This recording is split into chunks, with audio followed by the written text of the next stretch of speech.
खबरों में बता दें कि हरियाणा के लिए गर्व का क्षण है, जहां डॉक्टर संत राम देशवाल को देश के चौथे सर्वोच्च नागरिक सम्मान पद्मश्री से नवाजा जाएगा। उन्हें ये सम्मान हिंदी साहित्य और हरियाणवी लोक साहित्य में उनके उत्कृष्ट योगदान के लिए दिया जा रहा है। राष्ट्रपति द्रौपदी मुर्मू उन्हें ये प्रतिष्ठित पुरस्कार प्रदान करेगी और इसको लेकर हमारी संवाददाता प्रियंका राय ने डॉक्टर संत राम देशवाल से खास बातचीत की। क्या कुछ उन्होंने कहा, आइए आपको सुनवाते हैं। आपने वो लाइन तो सुनी होगी, असफल होते हो तो हो जाओ लेकिन सफलता के सपनों को मत छोड़ना। ये लाइन है written by doctor Santram Deshwal ji, जिनको 4th civilian honour award Padmashri मिलने जा रहा है और हमारे साथ बात करने के लिए भी एक्सक्लूसिवली मौजूद हैं। सर, पहले तो बहुत बहुत बधाई पूरी हरियाणा की ओर से, पूरी देश की जनता की ओर से। धन्यवाद, बहुत बहुत धन्यवाद। सर, जिस तरीके से अगर आपकी जिंदगी के बारे में थोड़ा सा देखें तो कोई ऐसा प्लेटफॉर्म नहीं होगा जिससे आपने जुड़ाव नहीं रखा। एडुकेशन और लिटरेचर के क्षेत्र में, साहित्य के क्षेत्र में आपने बहुत काम किया और पहले भी आपको बहुत सारे अवार्ड्स मिले हैं। क्या आपने सोचा था कि आपको पद्मश्री अवार्ड भी मिलेगा?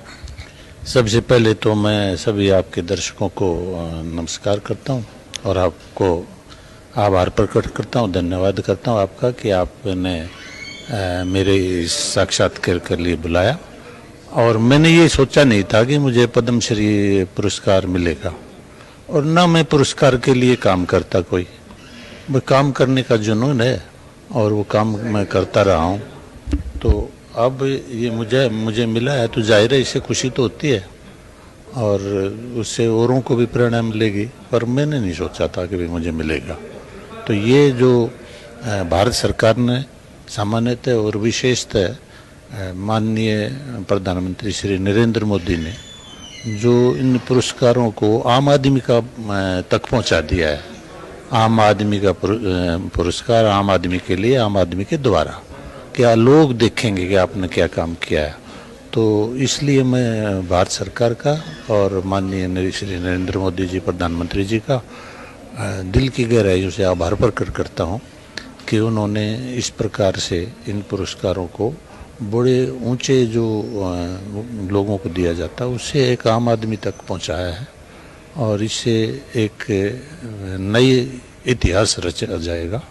लोगों को और भी प्रेरणा मिलेगी और भी इस क्षेत्र में लोग काम करने के लिए आगे आएंगे। सर, अगर भाषाओं की मैं बात करूं तो बदलते ट्रेंड के साथ बहुत सारी ऐसी भाषा हैं जो लुप्त होती जा रही हैं।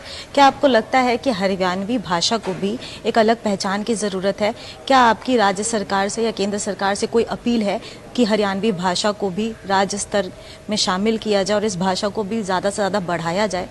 जी हाँ, निश्चित रूप से जो भूमंडलीकरण का दौर चल रहा है, मुक्त बाजारीकरण का दौर चल रहा है, उससे भाषाओं को और लोक संस्कृतियों के ऊपर आक्रमण हो रहा है और उससे हमारी जो लोक भाषा हरियाणवी है वो भी धीरे धीरे लुप्त हो जाएगी। हालांकि हम लुप्त होने नहीं दे रहे उसको, हम उसका संरक्षण और संवर्धन के लिए पूरे प्रयास कर रहे हैं।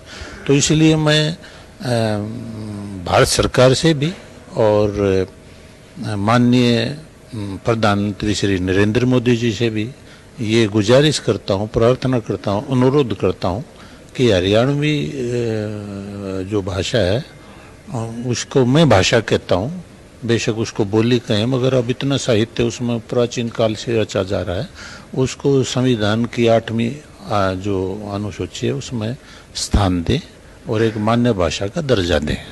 और साथ ही मैं हरियाणा के मुख्यमंत्री श्री नायब सिंह सैनी जी से भी प्रार्थना करता हूं कि हरियाणा में एक हरियाणवी भाषा आयोग गठित करें और उस आयोग के माध्यम से किसी व्यक्ति को, आयोग का जो योग्य व्यक्ति है उसको चेयरमैन बनाए और कुछ दिन के बाद रिपोर्ट आ जाएगी, आपके सामने होगा। क्योंकि बोली को भाषा बनने के लिए क्या जरूरत होती है? एक तो संख्या की जरूरत है, कितने लोग बोलते हैं, कितने प्रयोग करते हैं, कितने लिखते हैं, कितना उसमें साहित्य है, ये सारी चीज, क्या उसकी लिपि है या नहीं है, क्या उसकी व्याकरण है या नहीं है, ये सारी की सारी चीजें उपलब्ध है। अब कितना सारा क्षेत्र है हरियाणवी बोलने वाला, हरियाणवी प्रयोग करने वाला। अब तो फिल्मों में धूम मच गई है, अब तो जहाँ देखो दूसरे प्रांतों में भी हरियाणवी के गाने आपको बजते हुए मिलेंगे। हर फिल्म में हरियाणवी कोई पात्र मिलेगा। और पहले तो हे दृष्टि से देखा जाता था, अब ऐसी बात नहीं है, अब तो सम्मान की दृष्टि से देखा जा रहा है। तो इसीलिए अब सारे मापदंड है, सारे मानदंड है, उनके ऊपर हरियाणवी खरी उतर रही है।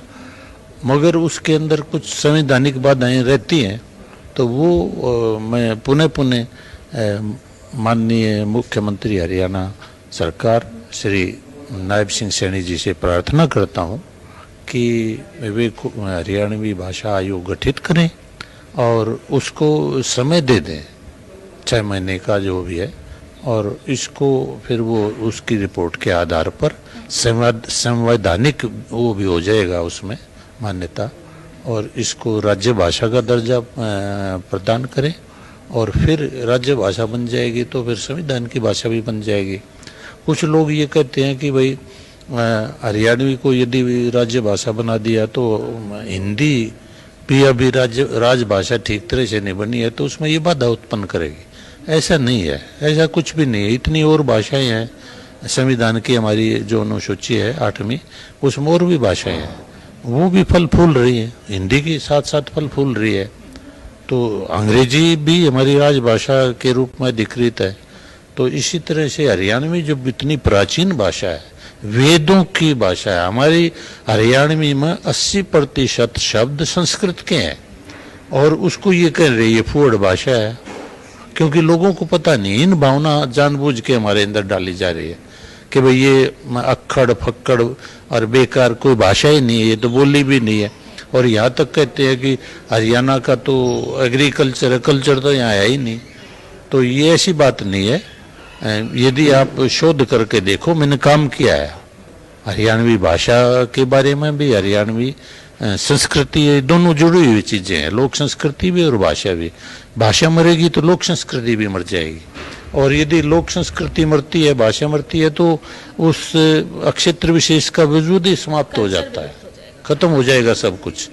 और ये अच्छी स्थिति नहीं होगी, क्योंकि कोई न कोई आपकी जो संस्कृति भी चाहिए, लोक संस्कृति चाहिए, आपकी भाषा चाहिए, क्योंकि उसमें ही आपके जो भाव हैं उसका अच्छी प्रकार से प्रकटीकरण हो सकता है। और जाहिर है हरियाणा के लोगों के लिए, हरियाणा क्योंकि दिल्ली के लोग भी, जो दिल्ली देहात है वो भी हरियाणवी बोलते हैं। बहुत सारा राजस्थान से मिला हुआ क्षेत्र है, पंजाब से मिला हुआ क्षेत्र है, ये लगाओ अरावली से लेकर अलवर तक ये सारा हरियाणवी भाषी है। उधर उत्तर प्रदेश में है, ये जो पश्चिमी उत्तर प्रदेश में, इसमें हरियाणवी है, वो अलग है, बोलने का लहजा अलग है कि उसके रूप है। ये कोरवी है, कहीं मेवाती है, कहीं ब्रिज है, कहीं बागड़ी है, मगर उनके केवल बोलने का उच्चरित रूप अलग है। एक जो हरियाणवी केंद्रीय मानक भाषा जिसे कहते हैं, वो तो एक हरियाणवी है, और जो जहाँ लिखी जाएगी तो वही लिखी जाएगी। सर, मैं आपसे इसी मानक भाषा हरियाणवी में जनता के लिए एक मैसेज लेना चाहूंगी, 2 लाइन में एक छोटा सा मैसेज जनता को दे।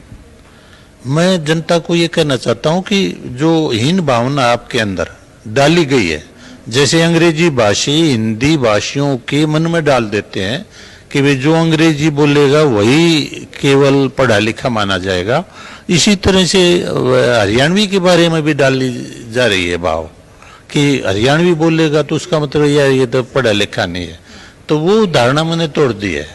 मैं शुरू से ही मुझे बहुत कुछ सुनना पड़ रहा है, और अब आज ये दिन मेरे सामने है कि मुझे केवल हिंदी साहित्य में नहीं बल्कि हरियाणवी जो संस्कृति है, हरियाणवी कला है, हरियाणवी भाषा है, उसके संरक्षण और संवर्धन के लिए ये पद्मश्री दिया जा रहा है। और साथ में शिक्षा और समाज सेवा तो है ही। तो इसलिए ये इन भावना छोड़ के और आप हरियाणवी का प्रयोग कीजिए, हरियाणवी लिखिए। क्यों लिखिए? क्योंकि आपकी जो माँ की बोली होती है, जो आप माँ से सीखते हैं, उसमें ही आप अच्छा प्रकटीकरण अपने भावों का कर सकते हैं।